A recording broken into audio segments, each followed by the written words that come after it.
అదే RTV app వార్తల్ని క్షణాల్లో చదివే అవకాశం ఉంటుంది. ఒక న్యూస్ పేపర్, ఒక టెలివిజన్ ఛానల్ మీ చేతుల్లో ఎప్పుడు ఉంటాయి. కూటమి ప్రభుత్వం కొలువురు తీరిన 100 రోజుల తర్వాత ఇది మంచి ప్రభుత్వం అన్నటువంటి నినాదంతో ప్రజల్లోకి వెళ్తున్నటువంటి కూటమి నాయకులందరూ కూడాను ఎక్కడ చూసినా కూడా ఘన స్వాగతం లభిస్తుంది. 100 రోజుల్లో ఇచ్చిన హామీలు నెరవేర్చడమే కాకుండా సూపర్ 6లో భాగంగా ప్రతి హామీని కూడాను తూచా తప్పకుండా ఆచరిస్తూ వస్తున్నటువంటి కూటమి ప్రభుత్వంకి మాత్రం 100 రోజుల పరిపాలనపై ప్రతి ఒక్కరు కూడా ఆకర్షితులవుతున్నారు. గత 5 ఏళ్లుగా ఆ ప్రభుత్వం చేసినటువంటి ఏవైతే తప్పుడు కార్యక్రమాలను ప్రక్షాళన చేస్తూ మరోవైపు ఆర్థిక పరిపుష్టిని కూడా సమకూర్చుకుంటూ సమస్యల పరిష్కారం దిశగా వెళ్తున్నటువంటి కూటమి ప్రభుత్వానికి మాత్రం ఈరోజు శ్రీకాకుళం నియోజకవర్గం అంటే శ్రీకాకుళం జిల్లాతో ముడిపడిన నియోజకవర్గంలో దీర్ఘకాలిక సమస్యల పరిష్కారం దిశగా అడుగులేస్తున్నటువంటి మొట్టమొదటిసారి అసెంబ్లీకి ఎన్నికై గెలిచిన గొండు శంకర్ ప్రస్తుతం చూస్తే కనుక శ్రీకాకుళం నియోజకవర్గంలో దీర్ఘకాలిక సమస్యలపైనే శంకర్ దృష్టి సారించారు. 100 రోజుల పరిపాలనకి ప్రజలు ఏం సమాధానం అడుగుతారో దానికి ప్రశ్న అడుగుతూ చెప్పడానికి సిద్ధంగా ఉన్న పనులు మాత్రమే దృష్టి పెట్టారనడానికి మీరు చేస్తున్న ఈ ప్రక్రియ బాగుంది. 100 రోజుల్లో ఏం చేశారని చెప్పి ఈరోజు ప్రజలకు మీరు వివరిస్తారు. 100 రోజుల్లో మేము చాలా చేసాం. లిస్ట్ చదవమంటే మీకు ఓపిక ఉందంటే నేను లిస్ట్ కూడా చదువుతాను, నా దగ్గర ఉంది. అయితే శ్రీకాకుళం పట్టణానికి మేము ఏం చేసామంటే కోడిరామ్మూర్తి స్టేడియం గత 6 సంవత్సరాలుగా మరుగున పడిపోయిన పరిస్థితుల్లో దాన్ని మళ్ళీ రీటెండరింగ్ అన్ని తొందరగా టెండరింగ్ పనులు చేసి యుద్ధ ప్రాతిపదికన పనులు చేపడుతున్నాం. ఆల్రెడీ 2nd ఫ్లోరు అయిపోయింది, స్లాబ్ అయిపోయింది, ట్రాక్ కూడా ప్రజలకి రెడీ చేసాం. మరికొద్ది రోజుల్లో ఒక 1 వీక్లో ట్రాక్ కూడా ప్రజలకి క్రీడాకారులకు అందరికి కూడా అందుబాటులోకి తీసుకొస్తున్నాం. అదొకటైతే ఎన్నో ఏళ్ళ నుండి పూడికతీత పనులు చేయక డ్రైనేజ్ వ్యవస్థ పూర్తిగా నాశనం అయిపోయిన పరిస్థితుల్లో నేను బాధ్యత చేపట్టిన మరుసటి రోజు నుండే పెద్ద ఎత్తున శ్రీకాకుళం పట్టణం మొత్తం ప్రతి గల్లీలో కూడా ప్రతి సందుల్లో ప్రతి రోడ్డులో కూడా పూడికతీత తీయడం జరిగింది. దీనివల్ల చాలా వరకు ఈసారి వర్షాలలో ఉండి ప్రజలకి ముంపు బారిన పడకుండా ఉపయోగపడింది.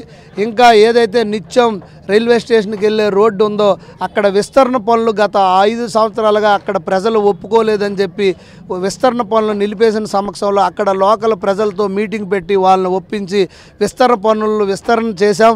అలాగే రోడ్డు పనులు కూడా కాంట్రాక్టర్ బిటమిన్ లేదని కూడా చెప్పినప్పుడు కూడా ఆయనకు బిటమిన్ కూడా మేము మధ్యవర్తిత్వం వహించి బిటమిన్ కూడా వాళ్ళకి 200 మెట్రిక్ టన్నులు బిటమిన్ కూడా ఏర్పాటు చేసి ఏదైతే ఆమదాల వలస శ్రీకాకుళం రహదారి ఉందో 5 ఏళ్లుగా నిర్లక్ష్యం వహించడంతోనే ఆ పాలకులకు బుద్ధి చెప్పారు. ఆ నియోజకవర్గం నుండి కానీ ఈ నియోజకవర్గం నుండి ఈరోజు ఈ నియోజకవర్గం నుంచి మొట్టమొదటిగా పోటీ చేసిన 40 ఏళ్ళ అనుభవం వ్యక్తిని సుమారు 50,000 ఓట్ల మెజారిటీతో గెలిచినటువంటి ఘన సాధించిన నేపథ్యంలో 100 రోజుల్లో అటువంటి దీర్ఘకాలిక సమస్యను యుద్ధ ప్రాతిపదికన చేయడంలో ఈ 100 రోజులు మీకు సరిపోలేదా?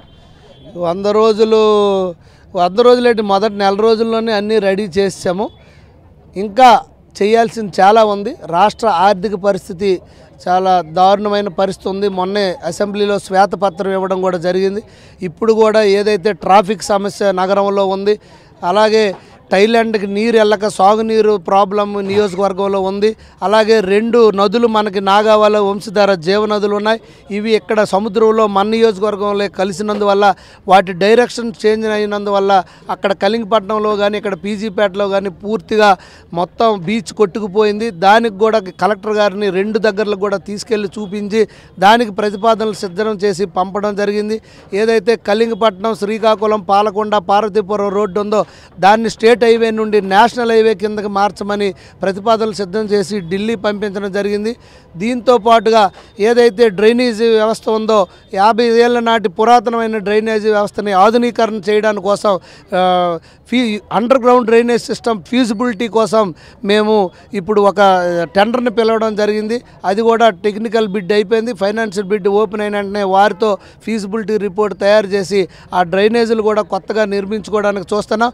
మిర్తుబట్టి ఆధునీకరణ కోసం అది కూడా ఆగిపోతే దాన్ని కూడా మళ్ళీ లేటెస్ట్గా రేట్లు మార్చి కొత్త రేట్లు వేసి దాన్ని కూడా ప్రతిపాదనలు పంపించాం. ఎస్టీపీ మేము అప్పుడు కట్టినట్టే ఉండిపోతే ఆ ఎస్టీపీ మీద కూడా మళ్ళీ కొత్తగా లేటెస్ట్ రేట్స్ రివైజ్ చేసి మళ్ళీ దాన్ని కూడా ప్రతిపాదనలు పంపించాం. దాంతోపాటుగా ఏదైతే ఇక్కడ ఫ్లడ్ రిటర్నింగ్ వాళ్ళ డైక్ ఫెయిల్ అయిన సందర్భంలో నదిలో అక్కడ వింగ్ వాల్ వేయడానికి కోసం ఫ్లడ్ ప్రొటెక్షన్ వాల్ 5 కోట్లతో వేసినప్పుడు అది కూడా ఉండిపోతే దాన్ని కూడా మళ్ళీ మళ్ళీ రివైజ్ చేసి పంపించడం జరిగింది.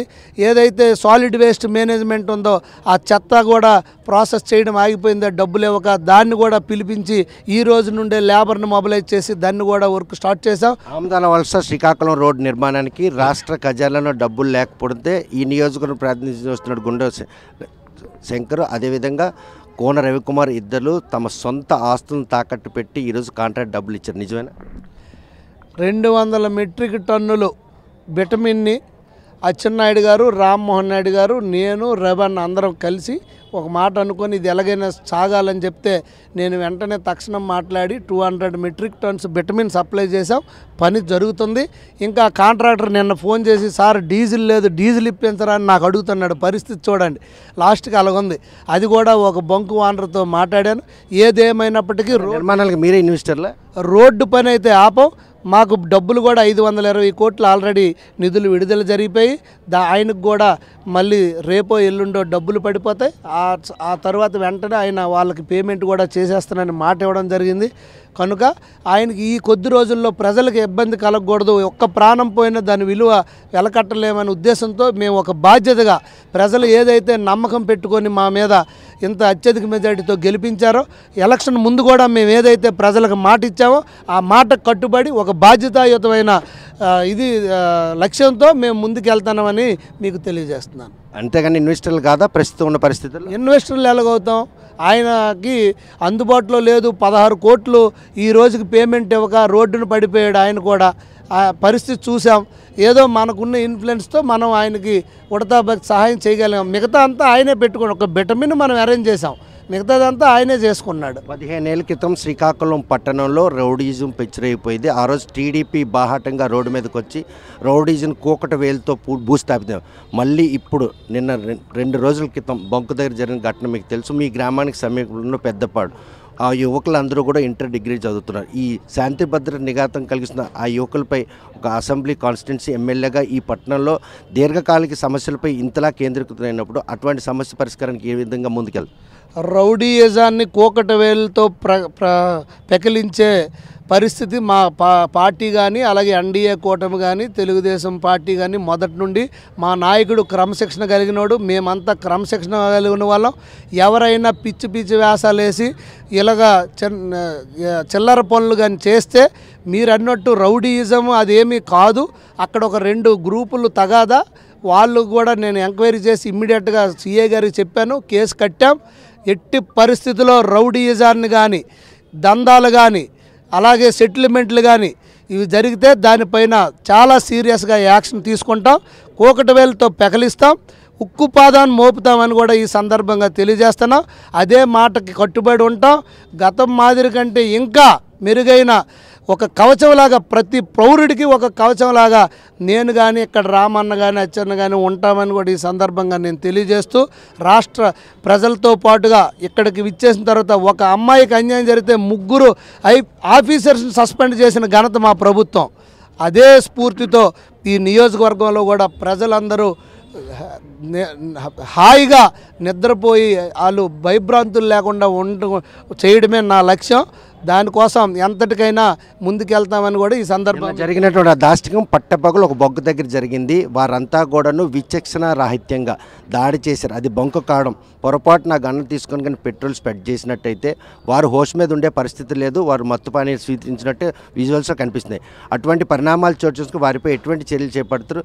ఈ విషయంలో మాత్రం కూటమి ప్రభుత్వం శాంతి భద్రతలు కాపాడే క్రమంలో శ్రీకాకుళం పట్టణంలో సెటిలర్స్ ఎక్కువ ఉంటారు, ఉద్యోగరీత్యా కావచ్చు, పిల్లలు, వాళ్ళకి ఎటువంటి భద్రత కలిగి ఈ 3 నెలల్లో ఈ 100 రోజుల్లో శాంతి భద్రతల విషయంలో నదీ పరివాహక ప్రాంతంలో గంజాయి బ్యాచ్ ఉందని బయటికి వెళ్ళడానికి ఆడవారు ఇబ్బంది పడుతున్నారంటే నేను, రామన్న, ఎస్పీ గారు ఆఫీస్కి వచ్చేటప్పుడు కేంద్ర మంత్రి గారు ఆఫీసులో మాట్లాడి యుద్ధ ప్రాతిపదికన ఒక స్పెషల్ రెస్క్యూ ఆపరేషన్ చేశాం. దానివల్ల ఇప్పుడు అదంతా లేదు. అక్కడ చాలా హ్యాపీగా జనాలు ఉన్నారు. మొన్న ఒక బ్యాచ్ని 15 మందిని పట్టుకోవడం జరిగింది. ఆ గంజాయిని కూడా పట్టుకున్నాం, వాళ్ళ మీద కేసులు పెట్టాం. మళ్ళీ రెండోసారి మళ్ళీ ఈ మధ్య 1 వీక్ బ్యాక్ మళ్ళీ పట్టుకున్నాం.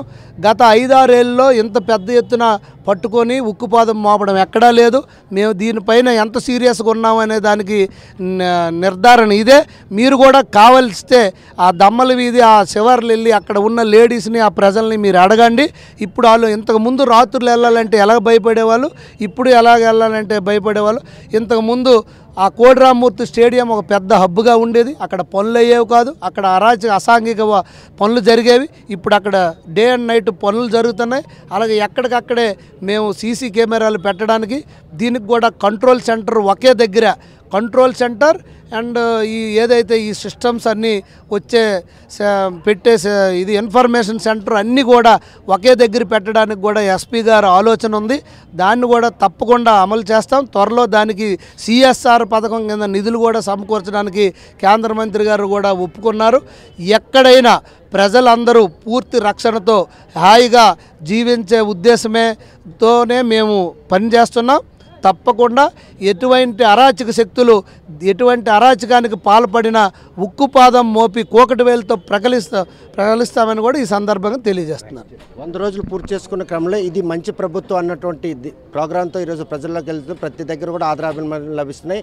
ఎన్నికలు ఇచ్చిన ప్రతి ఒక్క హామీని కూడా తూచా తప్పకుండా 100 రోజుల్లో అమలు చేసే ఉండడానికి మాత్రం గర్వంగా ఉంది. మరోవైపు శ్రీకాకుళం నియోజకవర్గంలో దీర్ఘకాలిక సమస్యలు కోడిరామ స్టేడియం కావచ్చు, ఆంధ్రవలస శ్రీకాకుళం రోడ్డు కావచ్చు, సాగునీటికి సంబంధించి కానీ డ్రైనేజీ వ్యవస్థ కానీ, ఆర్టీసీ ప్రయాణికులు అంటే మాత్రం నీటిలో నడిచి వెళ్ళే పరిస్థితి, ఇటువంటి పరిణామాలన్నీ కూడా సమస్యలు అధిగమించిన ఈ నేపథ్యంలో పట్టణంలో శాంతి భద్రతకు నిఘాతం కలిగిస్తున్న వారు ఎవరైనా కూడా ఎంతటి వారిని మాత్రం ఎట్టి పరిస్థితుల్లో శిక్షిస్తాం. ఈరోజు ఇటువంటి రౌడీజం పిచ్చిరైపోతుంది. మరోవైపు గంజాయి మత్తు పదార్థాన్ని కూడా నిర్మూలించడానికి ఓవైపు ఎస్పీతో పాటు కేంద్ర రాష్ట్ర మంత్రులు కూడా తనతో పాటు అండగా ఉన్నారు. పట్టణంలో శాంతి భద్రతలకు ఎటువంటి నిఘాతం కలిగించకుండా అందరూ కూడాను ప్రశాంతంగా తమ జీవనం సాగించే విధంగా తనదంటూ స్టైల్లో వారికి మాత్రం ప్రక్షాళన చేస్తున్నాం. ఎవరైనా ఇటువంటి అరాచక శక్తులు పాల్పడితే వారిని మాత్రం చట్టపరంగా శిక్షించడంలో ఎట్టి పరిస్థితులు వెనకడుగేనని శంకర్ స్పష్టం చేస్తున్నారు. వీడియో జర్నలిస్ట్ రామకృష్ణతో సత్యం, RTV శ్రీకాకుళం. మరిన్ని వీడియోస్ కోసం ఛానల్ ని సబ్స్క్రైబ్ చేయండి. లేటెస్ట్ అప్డేట్స్ కోసం వాట్సాప్ ఛానల్ ని ఫాలో చేయండి. అండ్ లింక్ డిస్క్రిప్షన్ లో ఉంది.